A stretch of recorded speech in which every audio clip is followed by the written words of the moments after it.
Hey everyone, it's me Hamza and you are watching HTX। Welcome back to the channel. कैसे हैं आप सब? ठीक ठाक हैं। टाइटल तो पढ़ चुके होंगे वीडियो का, जो कि है कि अपने पड़ोसियों के जैसे गैरतमंद बनो। अब ये पता नहीं क्वेश्चन किया जा रहा है या फिर कहा जा रहा है। बहरहाल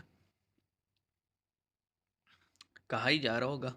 सेंस तो यही बनती है, क्योंकि चाहे अफ़गान हो अपने पैरों पे खड़े है, जैसे भी खड़े है। ईरान पाबंदियाँ लगी हुई हैं, अपने पैरों पे खड़ा है। चाइना खुद तो पैरों पे खड़ा है, लोगों को भी पैरों पे खड़ा करते हैं। इंडिया अपने पैरों पे खड़ा है और दूसरों को भी संभाल रहे। इसी तरह सेंट्रल एशिया के करीब करीब के ममालिक सब अपने पैरों पे खड़े हैं। मालदीव्स पैरों पे खड़ा है। पाकिस्तान पाकिस्तान वेंटिलेटर पे है। और पैरों पे खड़ा होना तो दूर की बात है, हम उस वेंटिलेटर को भी चालू रखने के लिए लोगों से पैसे मांग रहे हैं। तो आइए पहले वीडियो देख लेते हैं, फिर मज़ीद इस पे कमेंट करेंगे। तो आइए शुरू करते हैं। 3 2 1 एंड हेलो फ्रेंड्स, जय हिंद। हिंदुस्तान स्पेशल में आपका स्वागत है दोस्तों। जैसा हेलो। कि दोस्तों आपने क्लिप में देखा, पाकिस्तानी मीडिया ये चर्चा कर रहा है कि क्या? जितनी हमें दुनिया ने भीख दी, उससे ज्यादा तो भारत सिर्फ राफेल खरीद रहा है। पाकिस्तान को जेनेवा में 9 बिलियन डॉलर की अलग अलग देशों रफ़ाल ने भीख दी। मरीन्स पाकिस्तानी प्राइम मिनिस्टर अपना कटोरा लेकर वहां पहुंचा हुआ था। एक भी नहीं दी। इससे पहले कुछ ने पाकिस्तान भीख को दी है, कुछ ने 16 कर्जा दिया है। बिलियन डॉलर्स की उम्मीद थी, लेकिन पाकिस्तान को कई देशों ने कुछ भी नहीं दिया। पाकिस्तान की मदद तो सभी देश कर दें, लेकिन यह पैसा सही हमारी जगह हरकतों की ना वजह से लगकर पाकिस्तानी नेताओं की जेब में ना चला जा रहा लगेगा। है और गरीबों को रोटी जेब भी में नसीब जाएगा या नहीं फिर होती।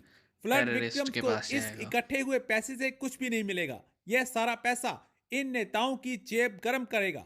इसीलिए आज कोई भी देश पाकिस्तान की मदद करने को तैयार नहीं है। पाकिस्तानी भरोसा ही मीडिया नहीं कर यह रहा। बता रहा है कि भारत ने अपने दम पर सभी क्राइसिस को झेला। उसने कभी किसी से मदद की अपेक्षा नहीं रखी। झारखंड दोस्तों में आई इस थी यार, वक्त इतनी बड़ी पाकिस्तान सैलाब। की सारी पॉलिटिकल कर लिया लीडरशिप ना। और मिलिट्री लीडरशिप जो है वो बेसिकली असम इंटरनेशनल में आया दौरों पे था। है। और वो दौरे जो हैं वो इसलिए हैं कि एक तरफ पाकिस्तान के वज़ीर आज़म जो हैं वो इंटरनेशनल कॉन्फ्रेंस जो हो रही है, पाकिस्तान की जो फ्लड्स आए थे जिसका नाम है international conference on climate resilient, जो कि बेसिकली बेसिकली तो वो जिनीवा में कॉन्फ्रेंस हुई है और इसमें पाकिस्तान ने और यूनाइटेड नेशंस ने इसको को होस्ट किया है। और तकरीबन मिल के इंटरनेशनल लिए कम्युनिटी पाकिस्तान ने के कुछ लिए पैसे प्लेजेस मांगे। दिए हैं 9 बिलियन डॉलर के। एक तरफ आप इमेजिन करें कि 9 बिलियन डॉलर की प्लेजेस हैं पाकिस्तान को, और दूसरी तरफ इंडिया जो है वो सिर्फ 9 बिलियन डॉलर का तो राफेल जो है उसने जो है वो ले लिए। सो ये जो गैप है, ये जो चीज़ें हैं, इनको बड़ा क्लोजली वॉच करने की ज़रूरत है।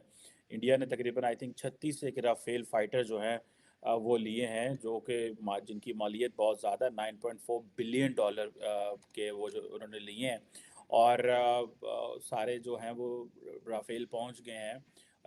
और ये डील तो है पुरानी है। इसके अलावा इंडिया बहुत सारा असला खरीद रहा है। 50% तो अब वैसे भी इसमें आप मेड इन देखें इंडिया कि होने वाला है। अब पाकिस्तान के पास ये लग्जरी नहीं है कि हम वो असला खरीद सकें। हमारे पास क्या है, हमारे आर्मी चीफ साहब जो हैं वो बैठे हुए हैं, वो गए हुए हैं सऊदी अरब। 3 दिन 4 दिन वो सऊदी अरब रहे हैं। अगले 3 दिन वो अभी यूएई में हैं, कतर भी जहाँ गए पे हैं। वो आज उनकी मोहम्मद बिन जैद से मुलाकात हुई है। और सुना है कि प्राइम मिनिस्टर साहब भी जो यूएई पहुंच रहे हैं और वो वहाँ पे कोई डायलॉग होगा और वो पाकिस्तान को कुछ पैसे देंगे ताकि फॉरेन एक्सचेंज रिजर्व हमारे ऊपर हों और हमारी जो इकोनॉमिक कंडीशन है वो बेहतर हो। कैसे बेहतर होगी भाई? हम खर्चे तो कंट्रोल करते नहीं हैं। पैसा सारा हम या तो डिफेंस पे लगा देते हैं या फिर रिश्वत और करप्शन में उड़ा देते हैं। आवाम तक पहुंचता ही क्या है? आवाम के नाम पे पैसा लिया जाता है। बेसिकली रीपे तो आवाम ही करती है ना। ये जो डेप्ट होता है सारा हमारी जेबों से ही टैक्स लगा के स्लैशेस मार मार के काट काट के हमें जो है ना बेचा जा रहा है।